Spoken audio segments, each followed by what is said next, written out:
طار المصالح.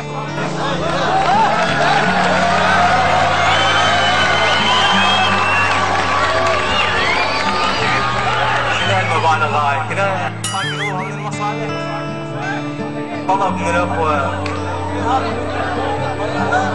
على طار المصالح عند قصة شوق وعبتها اليوم صارت بيها مصلحتي.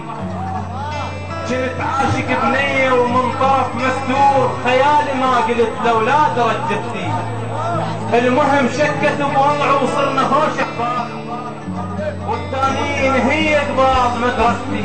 عين الصد علي وعين علي يمشون وحقك بالتوازن مثل سالفتي.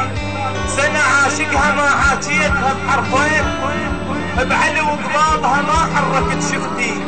حكيت الصاحبي وما احس بيها اشكال اخوي وماكو مانع لو درب قصتي. ورا يومين صار انصبنت المنهوب وجانا طفل شايل بيده ثروتي. اعطاني رسالة وقال لي ذاك البيت. قلت يا رب استرك في صاحبتي. رحت لها وحكت ورا يومين صار انصبنت المنهوب وجانا طفل شايل بيده ثروتي.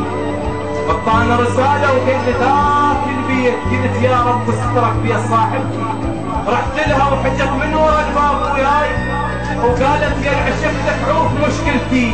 راح اعتذر منك ولو عذر سهام وادري يصير دمعك من ثمر زفتي. قلت لها مو هينة وداعت العباس بس اللي ما اخذك يا هو ما قلتي.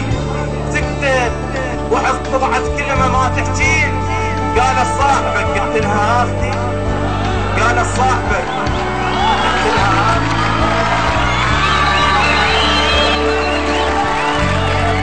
التصوير في عبس التنمسون أكرم الفريجي.